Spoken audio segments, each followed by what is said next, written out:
नमस्कार दोस्तों, स्वागत है आपके अपने यूट्यूब चैनल पर। आज मैं हीट से संबंधित, हीट मतलब उष्मा से संबंधित ये हमारा लास्ट और तीसरा वीडियो है जो कि मैंने 60 प्रश्न का बनाया हूँ। और दोस्तों इसको जब आप देख लेंगे, लूसेंट से मैं उठाया हूँ, अगर आप इसे देख लेंगे तो लगभग क्वेश्चन आपको एग्जाम में सॉल्व ही हो जाएगा। इसी पैटर्न पर लगभग क्वेश्चन उठाया गया है। चलिए हम लोग देखते हैं। पहला प्रश्न 121 प्रश्न क्या है? ऊंची पहाड़ियों पर हिमपात क्यों होता है? तो आपको बताना है दोस्तों कि ऊंची पहाड़ियों पर हिमपात क्यों होता है। 5 सेकंड का समय दिया जाएगा। आप क्वेश्चन देखिए, आंसर देखिए और फिर बताइए कौन सा आंसर इसका सही है। तो दोस्तों इसका सी नंबर सही है। तो सी नंबर क्या लिखा है दोस्तों कि ऊंची पहाड़ियों पर तापमान हिमांक से कम होता है, अतः जलवाष्प जमकर बर्फ बन जाता है। तो दोस्तों ऊंची पहाड़ियों पर हिमपात क्यों होता है आपको पता ही चल गया होगा। ऊंची पहाड़ियों पर जो है तापमान हिमांक से कम होता है, जलवाष्प जमकर बर्फ बन जाता है। चलिए नेक्स्ट क्वेश्चन हम लोग देखते हैं दोस्तों कि नेक्स्ट क्वेश्चन एसएससी 2020 में भी पूछा गया है, 2000 में पूछा गया है दोस्तों, सॉरी। तो इसका क्या है कि पर्वतों पर आच्छादित हिम सूर्य की गर्मी द्वारा एक साथ न पिघलने का कारण क्या है? तो आपको बताना है कि पर्वतों पर आच्छादित हिम जो है सूर्य की गर्मी द्वारा एक साथ न पिघलने का कारण। जी हाँ दोस्तों, इसका सही उत्तर अगर आपने बी लगाया है, ऑप्शन बी, तो आपने सही लगाया है। तो इसका सही उत्तर होगा बी। यह सूर्य से प्राप्त अधिकांश ऊष्मा को परिवर्तित कर देती है। इस कारण जो है पर्वतों पर आच्छादित हिम सूर्य की गर्मी द्वारा एक साथ नहीं पिघलती है। चलिए नेक्स्ट देखते हैं दोस्तों। 123 प्रश्न है, यह भी एसएससी में भी पूछा गया है, सीपीओ में भी पूछा गया है। चलिए देखते हैं। तो 123 प्रश्न क्या कहता है कि पहाड़ की चोटियों पर आलूओं को पकाने में अधिक समय लगता है क्योंकि। तो दोस्तों इसका सही उत्तर होगा ऑप्शन नंबर बी, वायुमंडलीय दाब कम होने की वजह से। तो बहुत बार ये भी पूछा जाता है कि पहाड़ पर पानी तुरंत खौल जाता है या नहीं खौलता है, इस टाइप का भी बहुत सारा क्वेश्चन पूछा जाता है दोस्तों। तो आप इससे उसको भी सॉल्व कर सकते हैं अगर आप इसे ध्यान से देखते हैं। तो क्वथनांक कम होगा पहाड़ पे या ज़्यादा होगा, तो इस टाइप से भी क्वेश्चन आता है दोस्तों। चलिए नेक्स्ट देखते हैं कि तेज हवा वाली रात्रि में ओस नहीं बनती है क्योंकि। आपको बताना है कि तेज हवा वाली रात्रि में ओस क्यों नहीं बनते हैं। तो इसका सही उत्तर होगा दोस्तों ऑप्शन नंबर ए, वाष्पीकरण की दर तेज होती है। जब दोस्तों हवा तेज रहेगी तो वाष्पीकरण भी तेज रहेगा, इस कारण से बर्फ नहीं जमेगी। चलिए नेक्स्ट देखते हैं। ठोस कपूर से कपूर वाष्प बनाने की प्रक्रिया को कहते हैं। सबसे आसान क्वेश्चन है दोस्तों, बहुत बार पूछा जाता है। तो इसका सही उत्तर होगा दोस्तों ऊर्ध्वपातन, जिसे अंग्रेजी में कहते हैं सब्लिमेशन। जैसे कि वो कोई भी चीज़ ठोस रहता है, कपूर को आप कभी गलते नहीं देखे होंगे, वो ठोस से डायरेक्ट गैस बन जाता है, तो वह सब्लिमेशन कहलाता है। चलिए नेक्स्ट देखते हैं दोस्तों। गर्मी के दिनों के दौरान मिट्टी के बर्तनों में रखा पानी ठंडा हो जाता है निम्नलिखित संवृत्ति के कारण। तो किसके कारण जो है आप घड़ा में पानी रखते हैं गर्मी में, वो ठंडा हो जाता है, क्या कारण है? तो इसका सही उत्तर होगा दोस्तों वाष्पीकरण। वाष्पीकरण, option D is the right answer. चलिए नेक्स्ट देखते हैं। नेक्स्ट है दोस्तों, बर्फ के दो टुकड़ों को आपस में दबाने पर टुकड़े आपस में चिपक जाते हैं क्योंकि। जी हाँ दोस्तों, अगर आपने ऑप्शन ए चुना है तो आपका बिल्कुल सही है। दाब अधिक होने से बर्फ का गलनांक घट जाता है, इस कारण दो बर्फ आपस में चिपक जाते हैं। चलिए नेक्स्ट देखते हैं। क्या है कि बर्फ में स्केटिंग करना प्रदर्शित करता है कि दाब बढ़ाने पर बर्फ का गलनांक क्या होता है दोस्तों, आपको बताना है, ऊपर ही मैंने बताया है। जी हाँ दोस्तों, इसका सही उत्तर होगा घट जाता है, इसलिए हम लोग स्केटिंग कर पाते हैं बर्फ पर, नहीं तो नहीं कर पाते। चलिए नेक्स्ट। जी हाँ दोस्तों, अगला क्वेश्चन क्या है कि पानी से भरे गिलास में बर्फ का एक टुकड़ा तैर रहा है। टुकड़े के पूरा पिघल जाने पर गिलास में पानी का तल क्या होगा? यह क्वेश्चन बहुत बार पूछा गया है दोस्तों। तो इसका सही उत्तर होगा दोस्तों ऑप्शन नंबर सी। जब वो बर्फ गल जाएगा, जो बर्फ उसमें तैर रहा था, तो पानी का लेवल नहीं बढ़ेगा दोस्तों। और दोस्तों आप सोच रहे होंगे कि मैं बोलता हूँ हर क्वेश्चन को इम्पोर्टेंट है, क्योंकि ये क्वेश्चन बहुत बार पूछा गया है घुमा फिरा के, इसलिए ध्यान से देखिएगा दोस्तों, कॉन्सेप्ट समझिएगा। नेक्स्ट है, अगला है आपको बताना है कि प्रेशर कुकर में भोजन कम समय में तैयार हो जाता है, क्योंकि क्या कारण है कि भोजन कम समय में प्रेशर कुकर में तैयार हो जाता है? तो इसका सही उत्तर होगा दोस्तों ऑप्शन नंबर ए, जल का क्वथनांक बढ़ जाता है, इस कारण प्रेशर कुकर में जल्दी खाना बन जाता है। चलिए अगला देखते हैं, मनुष्य आर्द्रता से परेशानी महसूस करता है, इसका निम्न में से उपयुक्त कारण क्या है? जी हाँ दोस्तों, इसका सही उत्तर होगा ऑप्शन सी, पसीना का आर्द्रता के कारण वाष्पित नहीं होना। अगर ज़्यादा आर्द्रता है दोस्तों, अगर आपको पसीना आ रहा है तो वो वाष्पित नहीं होगा, इस कारण आप जो हैं परेशान हो जाएंगे। चलिए नेक्स्ट देखते हैं दोस्तों। नेक्स्ट है अगला क्वेश्चन। अगला क्वेश्चन है दोस्तों कि किसी द्रव का उसके क्वथनांक से पूर्व उसके वाष्प में बदलने की प्रक्रिया को क्या कहते हैं? तो गौर से समझना है, ध्यान से देखना है दोस्तों। किसी द्रव का उसके क्वथनांक से पहले उसके वाष्प में बदलने की प्रक्रिया को क्या कहते हैं, और आपको बताना है। तो इसका सही उत्तर होगा दोस्तों वाष्पीकरण। सही उत्तर होगा दोस्तों वाष्पीकरण। तो ध्यान में रखिएगा दोस्तों, पहाड़ों पर पानी निम्नलिखित तापमान पर उबलने लगते हैं। जी हाँ दोस्तों, वायुमंडलीय दाब कम रहने के कारण 100 डिग्री से कम पर ही पहाड़ पर पानी उबलने लगते हैं। चलिए नेक्स्ट आगे देखते हैं कि अगला क्वेश्चन आपको छोटा सा है, वो बताना है कि वह उत्सर्जित या अवशोषित ऊष्मा जो पदार्थ का अवस्था परिवर्तन तो करती है, परंतु ताप में किसी प्रकार का परिवर्तन नहीं करती, कहलाता है। जी हाँ दोस्तों, ऑप्शन नंबर इसका डी अगर आपने सुना है तो वह सही है। वह उत्सर्जित या अवशोषित ऊष्मा जो पदार्थ का अवस्था परिवर्तित तो करती है, अवस्था दोस्तों परिवर्तित करती है, ध्यान में रखना है, परंतु ताप में किसी प्रकार का परिवर्तन नहीं करती, तो वह है गुप्त ऊष्मा। तो इसको ध्यान में रखना है दोस्तों, इससे बहुत सारा क्वेश्चन पूछा जाता है घुमा के। चलिए नेक्स्ट देखते हैं, किसी ठोस पदार्थ के एकांक द्रव्यमान को उसके गलनांक पर ठोस से द्रव में बदलने के लिए आवश्यक ऊष्मा को कहते हैं।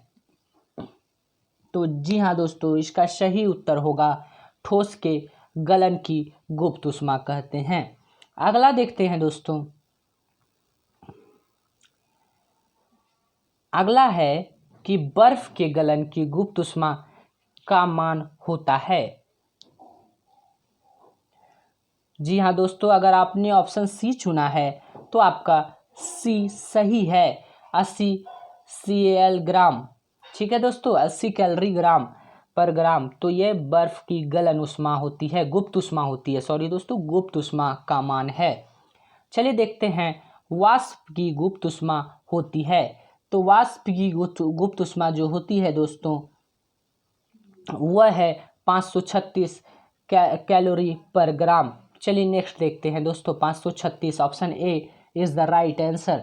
अगला देखते हैं, भाप से हाथ अधिक जलता है अपेक्षाकृत उबलते जल से, क्योंकि ऐसा क्यों होता है कि भाप से हाथ आपका ज़्यादा जलेगा और उबलते हुए जल से कम जलेगा। तो इसका सही उत्तर आपको बताना है। जी हाँ दोस्तों, अगर आपने ए ऑप्शन लगाया है तो आपका बिल्कुल सही है। भाप में गुप्त ऊष्मा होती है, भाप में जो गुप्त ऊष्मा होती है वह ज़्यादा होती है दोस्तों। चलिए नेक्स्ट देखते हैं। नेक्स्ट है ऊष्मागतिकी के प्रथम नियम से संरक्षित होता है। तो ऊष्मागतिकी के प्रथम नियम जो हैं वह ऊर्जा से संरक्षित होता है दोस्तों। अगला देखते हैं हम लोग। अगला क्वेश्चन है आपके लिए, आंतरिक ऊर्जा की संकल्पना ऊष्मागतिकी के किस नियम से मिलती है? तो इसका सही उत्तर होगा दोस्तों ऊष्मागतिकी के प्रथम नियम से आंतरिक ऊर्जा की संकल्पना मिलती है। नेक्स्ट है कि रुद्धोष्म परिवर्तन एडियाबेटिक चेंज किस में होता है? आपको बताना है रुद्धोष्म परिवर्तन किस में होता है। तो वह सही उत्तर इसका सही होगा दोस्तों, ऊष्मा अपरिवर्तित रहता है। इसमें क्वेश्चन है दोस्तों कि रुद्धोष्म परिवर्तन में क्या होता है। तो ऊष्मा जो है अपरिवर्तित रहता है, ध्यान में रखना है दोस्तों। चलिए नेक्स्ट अगला क्वेश्चन क्या बोलता है कि समतापीय परिवर्तन में क्या होता है। तो आपको बताना है समतापीय परिवर्तन में क्या होता है। तो समतापीय परिवर्तन में दोस्तों ताप अपरिवर्तित रहता है। देखिए दोस्तों यहाँ ताप की बात किया है तो ताप सम मतलब बराबर रहेगा, अपरिवर्तित रहेगा, इसको ध्यान में रखना है हमें। तो रेफ्रिजरेटर आप देखते ही होंगे, जो घर में फ्रिज यूज करते हैं, तो उसका थर्मोस्टेट का कार्य क्या है।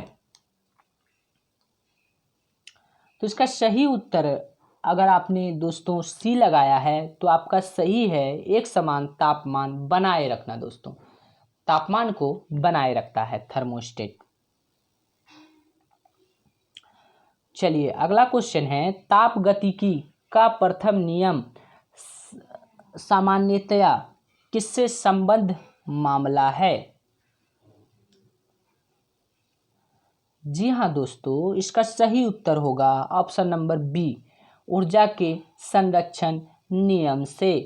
ताप गतिकी का प्रथम नियम सामान्यतया ऊर्जा के संरक्षण के नियम से संबंधित है। अगला है सूर्य की सतह का तापमान होता है। चलिए दोस्तों आपको बताना है कि सूर्य की सतह का तापमान कितना होता है। जी हाँ दोस्तों, इसका सही उत्तर होगा 6000 के। ठीक है दोस्तों। अगला है जब पानी में, जी हाँ दोस्तों, जब पानी में नमक मिलाया जाता है तो निम्नलिखित में से कौन सा परिवर्तन होता है। जब पानी में आप नमक मिला देते हो तो उसमें कौन सा परिवर्तन होता है। तो देखिए दोस्तों, जब हम लोग पानी में नमक मिलाते हैं तो उसमें जो होता है क्वथनांक बढ़ जाता है एवं जमांक बिंदु घटता है। क्या होता है दोस्तों, क्वथनांक बढ़ जाता है और जमाव बिंदु जो होगा वह घट जाएगा। अगला देखते हैं, गर्म मौसम में पंखा चलाने से आराम महसूस होता है क्योंकि। जी हाँ दोस्तों, इसका सही उत्तर होगा ऑप्शन नंबर बी, हमारा पसीना तेजी से वाष्पीकृत हो जाता है, इसलिए गर्म मौसम में आप जो है पंखा चलाते हैं तो फिर आप महसूस करते हैं कैसा, ठंडा महसूस करते हैं। चलिए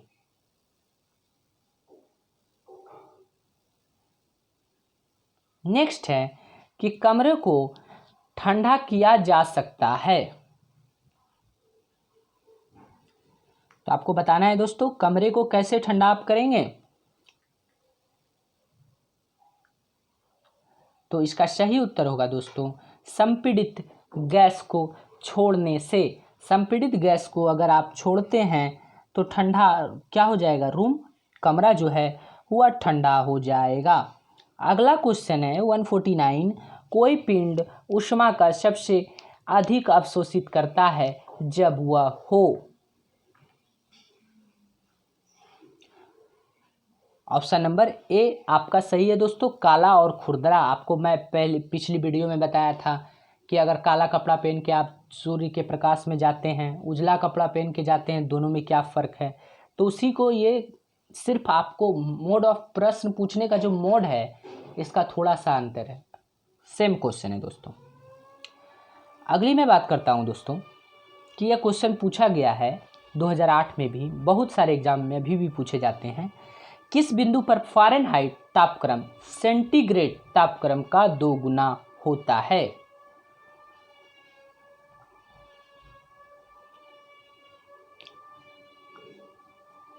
जी हाँ दोस्तों, इसका सही उत्तर होगा 160 डिग्री फ़ारेनहाइट।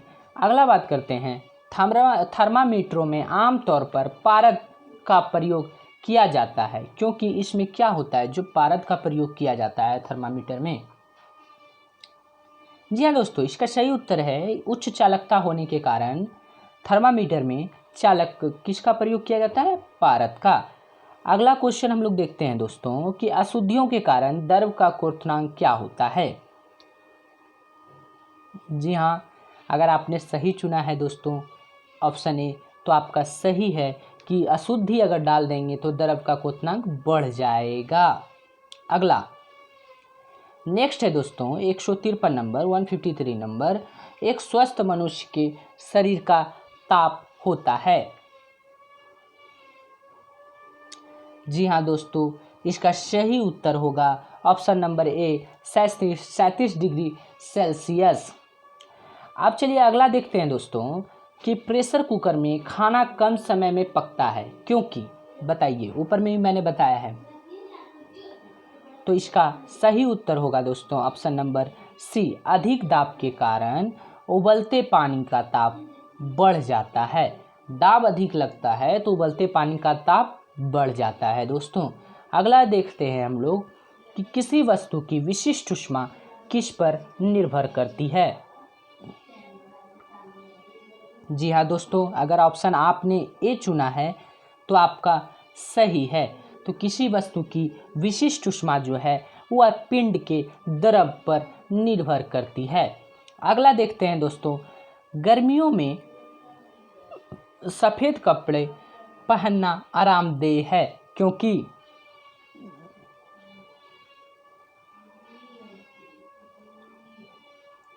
तो इसका सही उत्तर होगा दोस्तों ऑप्शन नंबर ए, ये अपने ऊपर पड़ने वाली ऊष्मा सभी ऊष्मा को परिवर्तित कर देता है। इस कारण गर्मियों के दिन में आप सफ़ेद कपड़ा पहनिए और उसके बाद आप धूप में जाइए। ठीक है दोस्तों। अगला बात करते हैं, खाना पकाने के बर्तनों के नीचे का बाहरी हिस्सा काला क्यों छोड़ा जाता है। जी हाँ दोस्तों, इसका सही उत्तर अगर आपने डी चुना है तो आपका सही है। डी क्या है दोस्तों, काली सतह ऊष्मा की अच्छी अवशोषक है। जैसे कि काला कपड़ा आप पहन के जाएंगे तो ऊष्मा को वो अवशोषण कर लेगा और आपको गर्मी लगेगा। उसी प्रकार काला इसलिए छोड़ा जाता है जो कि वो ज़्यादा से ज़्यादा ऊष्मा का अवशोषण करे और खाना जल्दी पक जाए। अगला देखते हैं हम लोग दोस्तों कि एक श्वेत और चिकनी, क्या बोला है दोस्तों, एक श्वेत और चिकनी सतह कैसी होती है। जी हाँ दोस्तों, इसका सही उत्तर होगा ताप की खराब अवशोषक तथा अच्छी परावर्तक। ठीक है दोस्तों, वो ताप को जो है खींचेगा और परावर्तन मतलब कि ताप को जो है कम अवशोषण करेगा और परावर्तन मतलब वापस ज़्यादा करेगा। चलिए अगला देखते हैं दोस्तों, मुझे जूम घटाना होगा दोस्तों। हाँ ठीक है क्या 159 क्या कहता है, UPPCS 2007 में पूछा गया है, निम्न में से कौन सा कथन सही नहीं है। आपको चुनना है, फिर उसके बाद मैं बताता हूँ। जी हाँ दोस्तों, इसका सही उत्तर है ऑप्शन सी, एयर कंडीशन आर्द्रता नियंत्रित करता है परंतु एयर कूलर आर्द्रता नियंत्रित नहीं करता है। ये आपका ऑप्शन सी इसका गलत होगा और सभी ऑप्शन सही होंगे। अगला देखते हैं हम लोग, एक थर्मामीटर जो 2000 डिग्री सेल्सियस मापने हेतु उपयुक्त हो वह है।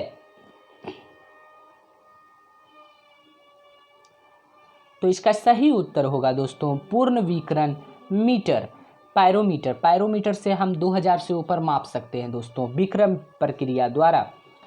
अगला बात है दोस्तों, अगला क्वेश्चन हम लोग देखते हैं कि जब सीले बिस्कुटों को थोड़ी देर के लिए फ्रिज के अंदर रखा जाता है तो वह कुरकुरे हो जाते हैं, क्योंकि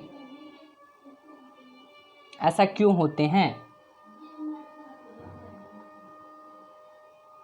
जी हाँ दोस्तों, अगर आपने ऑप्शन नंबर बी चुना तो आपका सही है। फ्रिज के अंदर आर्द्रता कम होती है और इसलिए अतिरिक्त नमी अवशोषित हो जाती है। अगला बात करते हैं दोस्तों, शीतकाल में एक मोटी कमीज की अपेक्षा दो पतली कमीजें हमें अधिक गर्म क्यों रख सकती है? फिर से मैं पढ़ देता हूँ दोस्तों। शीतकाल में एक मोटी कमीज की अपेक्षा दो पतली कमीजें हमें अधिक गर्म क्यों रख पाती हैं? जी हाँ दोस्तों, इसका सही उत्तर होगा ऑप्शन नंबर सी, दो कमीजों के बीच वायु की प्रतिरोधी के माध्यम के रूप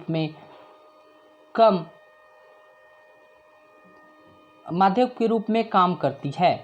तो क्या उत्तर होगा सही दोस्तों? दो कमीजों के बीच वायु की प्रतिरोधी के माध्यम के रूप में काम करती है। अगला क्वेश्चन देखते हैं दोस्तों, ये आपके लिए छोटा सा क्वेश्चन है दोस्तों। निम्नलिखित में से किसकी ऊष्माधारिता अधिक है? जी हाँ दोस्तों, अगर आपने ऑप्शन नंबर बी चुना तो आपका सही है। तो जल की जो है ऊष्माधारिता सबसे अधिक है, मतलब इस चारों में से अधिक है दोस्तों। चलिए नेक्स्ट देखते हैं, यदि किसी स्थान के तापमान में सहसा वृद्धि होती है तो आपेक्षिक आर्द्रता क्या होगी? अगर किसी स्थान के तापमान में सहसा वृद्धि होती है तो क्या होगी दोस्तों? इसका ऑप्शन बी सही होगा, आपेक्षिक आर्द्रता घटती है। अगला देखते हैं दोस्तों कि सेल्सियस में माप का कौन सा तापक्रम 300 केल्विन के बराबर होगा? तो दोस्तों 273 केल्विन बराबर 0 डिग्री सेल्सियस। तो 300 कितने बाद पुर जाएगा? आप 27 उसमें जोड़ के देखिए, 200 पुरता है। जी हाँ, पुर जाता है दोस्तों। तो आपका ऑप्शन बी सही होगा दोस्तों। चलिए नेक्स्ट देखते हैं कि 166 नंबर क्वेश्चन आपके लिए क्या कहता है कि बिना किसी ताप परिवर्तन के किसी पदार्थ को द्रव से गैस में परिवर्तन करने के लिए आपेक्षिक ऊष्मा को किसकी गुप्त ऊष्मा कहा जाता है? जी हाँ दोस्तों, इसका ए नंबर सही होगा। बिना किसी ताप परिवर्तन के किसी पदार्थ को द्रव से गैस में परिवर्तन करने के लिए आपेक्षिक ऊष्मा जो होगी, आपेक्षिक ऊष्मा को जो है वाष्पन की गुप्त ऊष्मा कहा जाता है। चलिए देखते हैं, ब्लैक बॉडी किसकी विकिरण को अवशोषित कर सकती है? तो इसका सही उत्तर होगा दोस्तों, ब्लैक बॉडी जो है केवल उच्च तरंग दैर्घ्य के विकिरण को अवशोषित कर सकती है। नेक्स्ट क्वेश्चन है दोस्तों, शीत ऋतु के दिनों में हम मौसम किस प्रकार का होने पर ज़्यादा ठंड महसूस करते हैं? तो ये जो है जब साफ मौसम होगा दोस्तों शीत ऋतु में, तो जो है हम लोग ज़्यादा ठंड महसूस करेंगे। अगला बात करते हैं दोस्तों कि निम्नलिखित में से कौन सा कथन सही है? तो ऑप्शन नंबर इसका बी सही होगा दोस्तों। प्रति 165 मीटर की ऊंचाई के साथ तापमान में 1 डिग्री की वृद्धि हो जाती है। यह कथन दोस्तों सही है, एसएससी 2012 में भी पूछा गया है। अगला देखते हैं दोस्तों कि आपको बताना है कि बर्फ, जी हाँ दोस्तों, आपको बताना है कि क्वेश्चन है, बर्फ को बुरादे में पैक क्यों किया जाता है? जी हाँ दोस्तों, इसका सही उत्तर होगा बर्फ जो होता है बुरादे में इसलिए पैक किया जाता है क्योंकि बुरादा ऊष्मा का कुचालक होता है, और ऊष्मा का अगर वो कुचालक होगा तो बर्फ जल्दी पिघलेगा नहीं। अगला बात करते हैं, मिट्टी के घड़े में निम्न में से किस क्रिया के कारण जल ठंडा रहता है? जी हाँ दोस्तों, ऑप्शन नंबर बी इसका सही होगा। वाष्पीकरण के कारण जो है मिट्टी के बर्तन में जल ठंडा रहता है।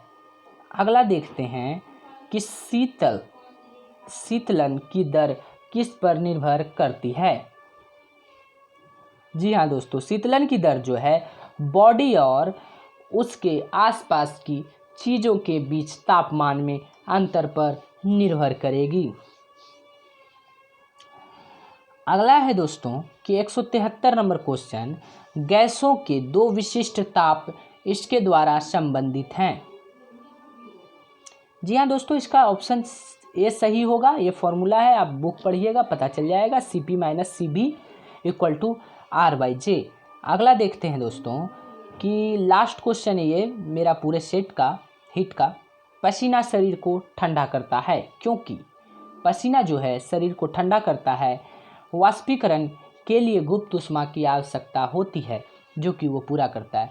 तो चलिए दोस्तों, मैंने यहाँ पर 174 क्वेश्चन पूरा कर दिया है 3 वीडियो में।